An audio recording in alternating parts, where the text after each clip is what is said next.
Hello, everyone. It's Michelle from IELTS Advantage with another success story. And today we are going to hear from Malika. Hi, Malika. Hi, Michelle. Can you begin by introducing yourself to everyone? Tell us where you're from, what you do for a living, and why you needed to pass the IELTS test. My name is Malika. I'm from Russia, and I'm a lawyer. So I'm engaged in tax and corporate law. I decided to continue my education. I actually graduated 2 years ago and decided to continue my education and to apply for master's degree in the UK. So to do it, I just needed, to meet the certain requirements. And one of the requirements was the IELTS certificate with band 7, at least, band 7.5 overall, and 7 in each sections.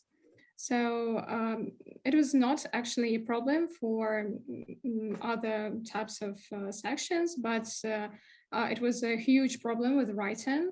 I think that it mostly because I didn't fully understand the aim of this assignment.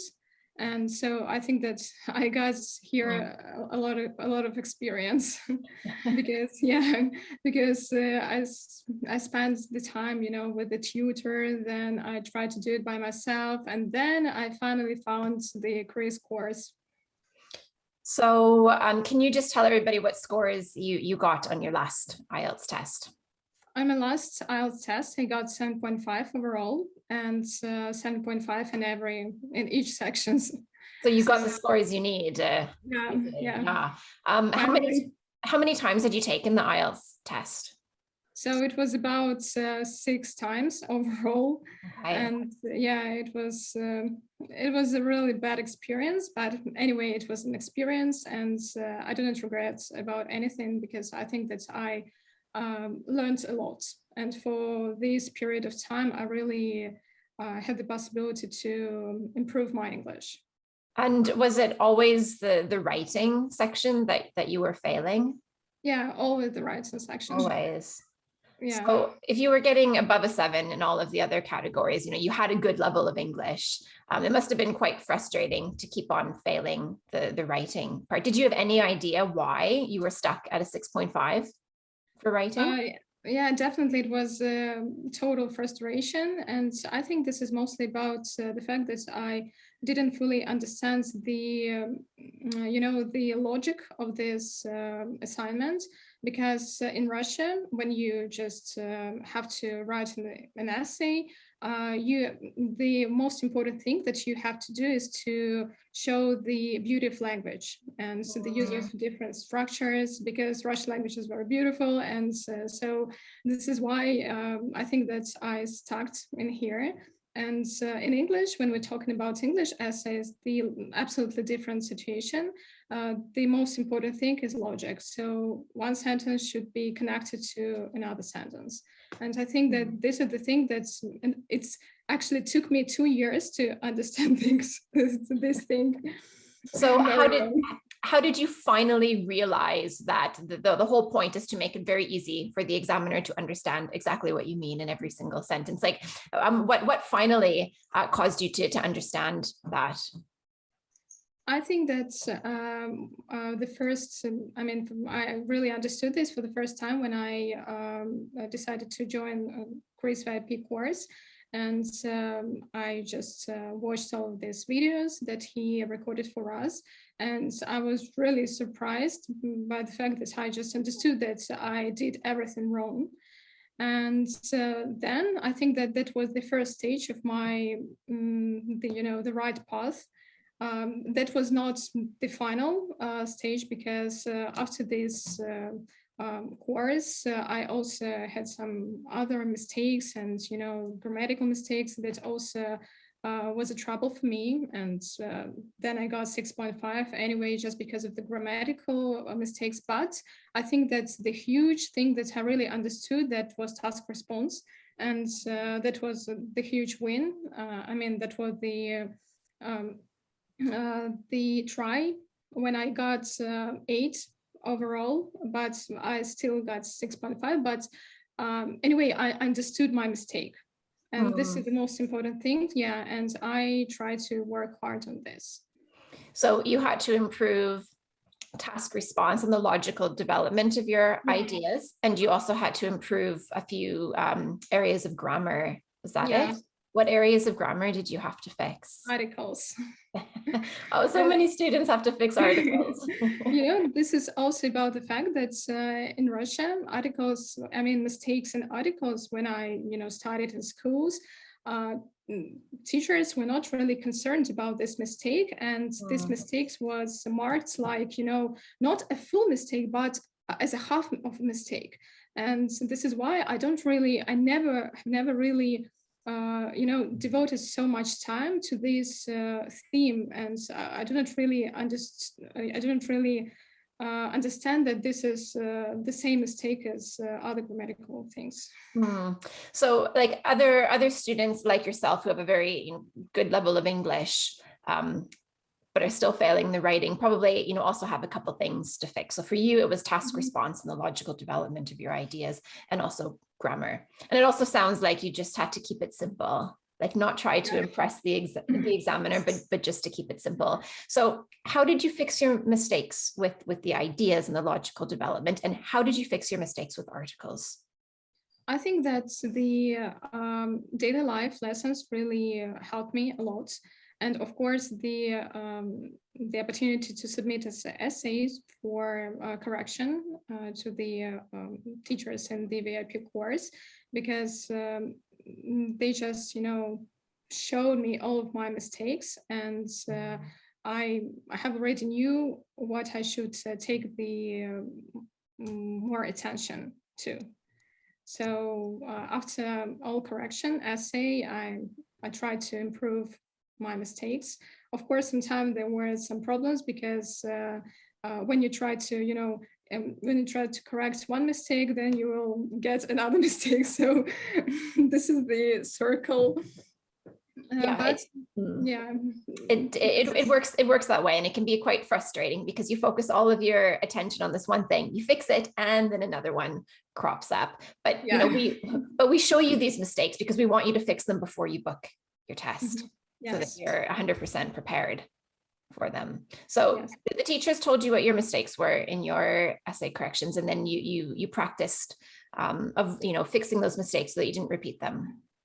But I think that I'm a little bit stubborn person, and sometimes I don't really understand that other people know much more than me, and and that was not. I decided to to listen to our professors from the VIP course, not from the first correction. They pointed out to the article mistake, and I thought, okay, I will just try to remind this theme, but nothing serious, because articles is not serious. And then I got this mistake again, and every time I got 6.5 in the correction, and then I just decided maybe it is something important, and I really have to pay my attention to this mistake. And I tried to make a lot of exercises to learn this grammatical theme by heart, everything about articles, every rules, and only then I got my first 7. This sort of mindset shift does take time sometimes, because I think everybody's sort of natural instinct is to avoid doing that thing that's really hard. So if you're making a mistake, it's because you don't know it. And learning it's hard because like you said, you studied English all through school. Sometimes it's hard to put yourself back into student mode, because people don't have fond memories of studying English when they were young, and so we kind of resist doing that again. But often it takes sort of relearning, like starting from scratch and relearning and asking yourself, okay, I'm making a mistake because I don't understand it. What don't I understand? Go and learn it, and then practice applying it. It's not particularly glamorous, and it's not necessarily that much fun. It's not as much fun as just like writing an essay, and it's done and you've got something to show for it. This hard work, I know that what we ask you to do isn't easy. Yeah. But if you do it, then you fix your mistake, you increase your score, and you can pass and you can move on with your life. Yeah. I And think so, that I also faced another, I mean, I made another mistake at the fact that our teachers always just kept talking to us, kept repeating to us that it is very important to get stable results and only then to book a test. And that was actually my mistake. Even when I got really good results in my IELTS score, it was 8. It was even more than I got now. But my results in writing were not really stable. I got some 7 in corrections, but I understood that they were not stable. But anyway, I decided to book a test, and that was a problem, and that was a mistake. So always just, like an advice, always listen what people talk to you, especially when we're talking about professionals, because they obviously know better. so you booked a test before you were ready. Yeah. Yeah, that's quite expensive, isn't it? Yeah. Yeah. I think I spent my whole salary for all of this IELTS tests. IDP even have to, I have already thought that IDP have to give me a discount, maybe. Oh, it's frustrating, isn't it? It is. It's just like, every time you book the test and you're not ready, you're really risking quite a lot of money, aren't you? Yeah. It's not cheap. It's not cheap. I So, absolutely agree with you. If you could go back in time and give yourself advice, and you first decided you wanted to apply for a master's degree in the UK, you saw that you needed a certain IELTS result, you could go back in time and give yourself advice. What advice would you give yourself? I think that the most important thing is to be stable and to be, to learn every day. Because when you skip only one, lesson, this is always a gap, and you just forget something. So your learning have to be consistent. You just have to set some terms. And for example, you have to pass the IELTS exam in 3 months, and learn English, learn and prepare for IELTS every day during all of these 3 months. And this is really important, because my last time I did absolutely the same things, and I really tried to learn every day, and actually I have to work every day too. But after work, I always try to spend the time on IELTS. Even when I was really tired and I didn't want to do anything, I tried to write at least one essay, at least one graph, something, just do something. It sounds like it was quite difficult, wasn't it? Trying to work and prepare for IELTS at the same time. You had to be quite disciplined with your time management, didn't you? Yeah, that was very difficult, especially taking into account this sphere in which I work, and I have to work overtime almost every day. But I actually have already thought about the fact that I have to quit my job in order to be totally focused on IELTS. But then I think that everything went really good. I mean, in terms of career. And I got much more free time in order to spend this on IELTS. So sometimes I think maybe I can regret about something, about the time that I lost. But on the other hand, I think that during this 2 years, I really had the possibility to improve my English, to improve my speaking, actually to improve my writing in terms of the essay, because writing in general was not really a problem for me.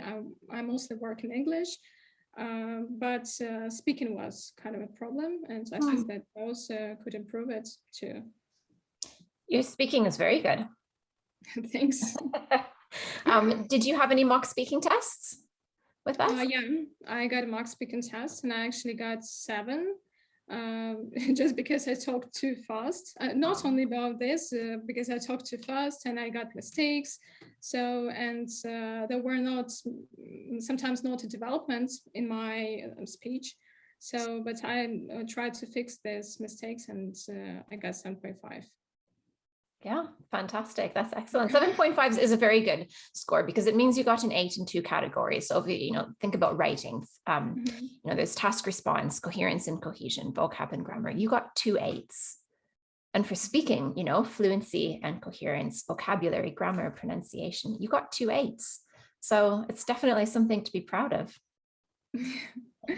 I try to be proud of myself. Yeah, and you should.